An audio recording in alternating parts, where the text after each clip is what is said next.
Welcome back on deynonmod. Now I want to propose you a video that it's a sort of summary of the summaries. I mean that here I want to summarize what is the death, in general the death, with the new alliances and so on. Sincerely, I think that the grand alliance death has lost a bit of heavy. Now it's more difficult to play it, but its main point is that you can combine the different units from the different alliances. So in some way, it's not so bad. About the flash hitter Kurz, they are a bit on their own, because their abilities, delusions, the traits, and so on are more auto-referring about the flash hitters. So okay, they are good, but okay. The night towns now are more playable because now they have some characteristics. Sincerely, I think they are more like playing for the a support rule as the allies. But anyway, they can be done. They can be used. They require a bit of efforts, but they can be used. What surprised me there are the sublights, because them they are really nice to play, because they are really something that you can play, and for sure, and with results. So something that you can really use. And what I don't like it's what I see with the profiles. Why?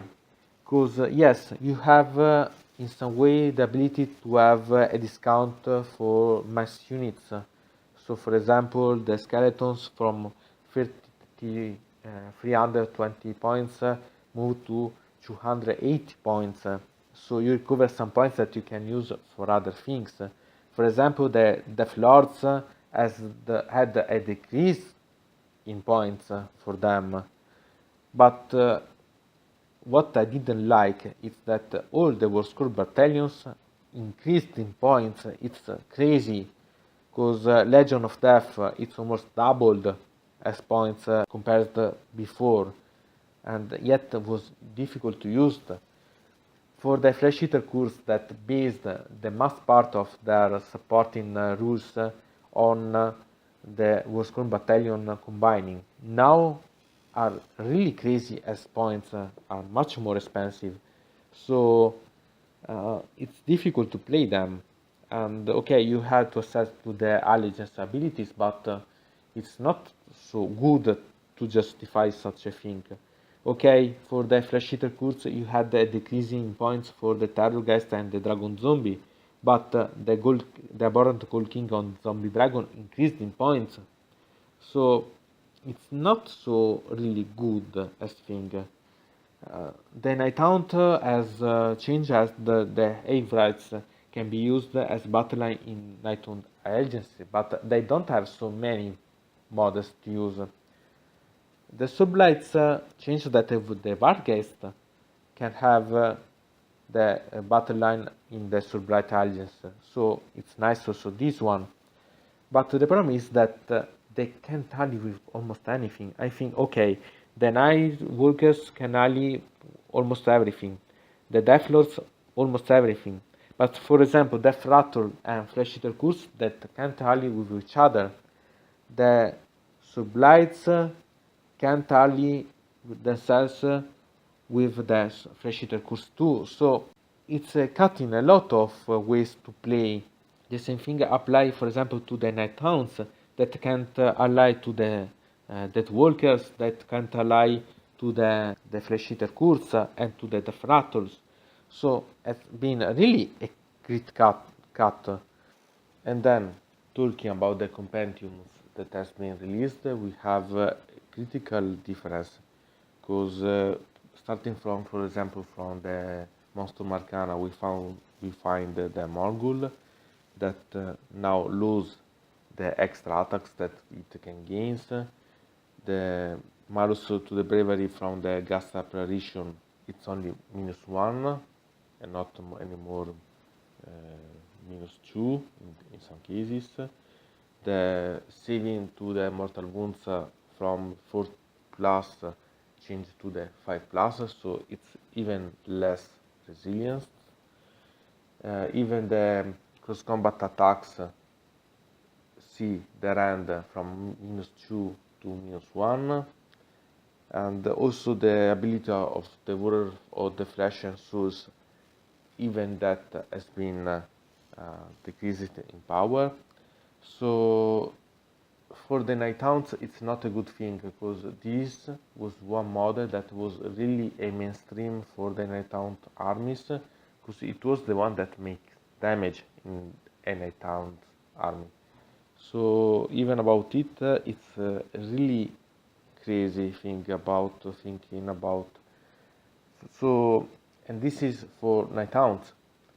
If we will start to see about the vampire counts, normal compendium, we can see that now there is the amount of points of the vampire lord on abyssal terror that it's increased quite a lot, and at the same time, why I see it's the power, because it lost the keyword soul blight, so it means that it can't be played with even as ally, because it's not in the sphere of ally that the soul blight can take.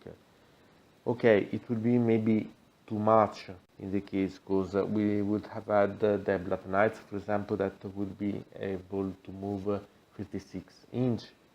But anyway, it's not good, because anyway it wasn't alliable.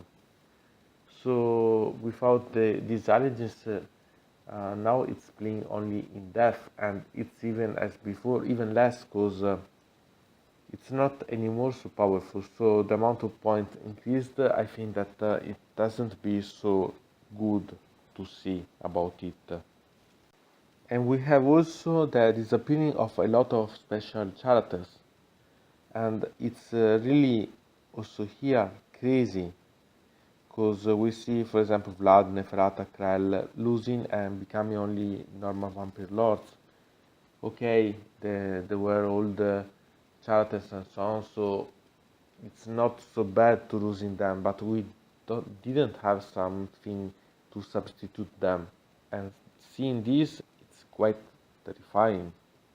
And then we can talk about the companion about Tom Kings, that it's even worse.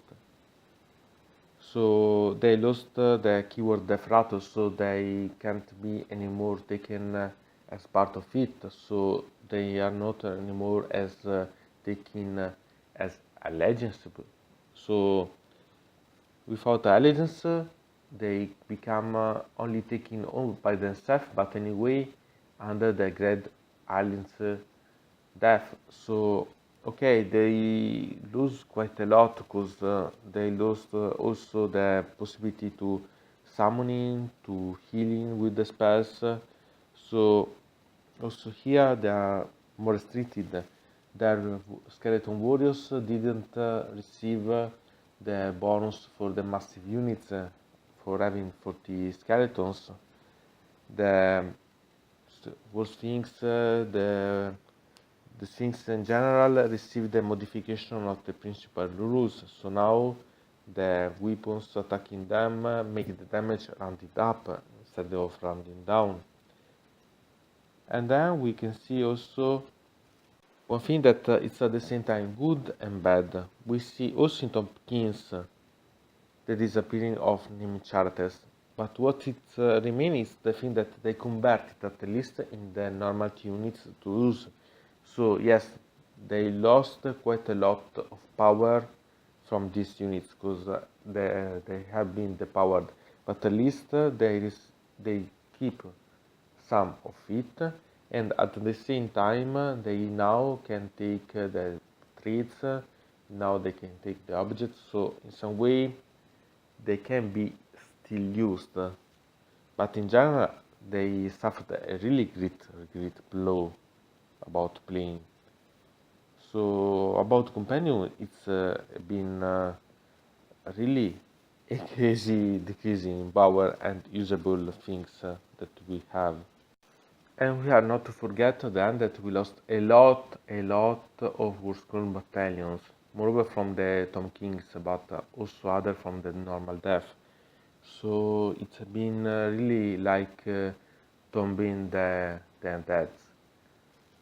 Okay, so it's not so bad anyway, because we have anyway a lot of options. Okay, we lost a lot of things. It has been a really great blow, but anyway, we have the possibility to personalize.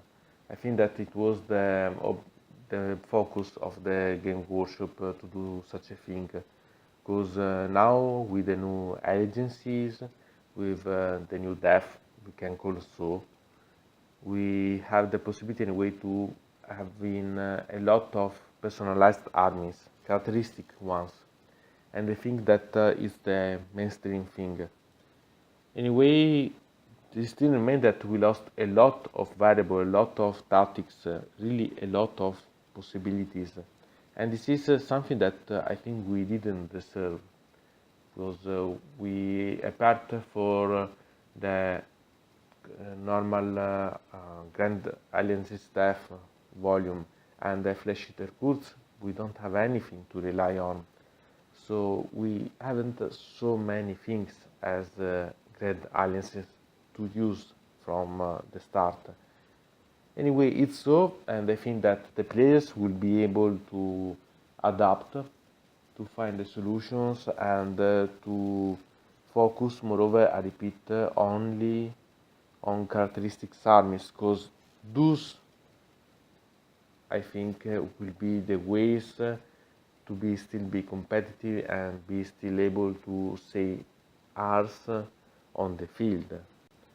Anyway, I think that we can conclude here about the reflections and my thoughts about this new General Handbook and relative compendium and the final analysis of death as it is now. From deynonmod, it's everything. I invite you to put a like on this video, to subscribe to the channel, to ring the bell, and to comment this video if you are interested in something about this video or you want to suggest me some arguments for other videos. I hope to see you again to the next time.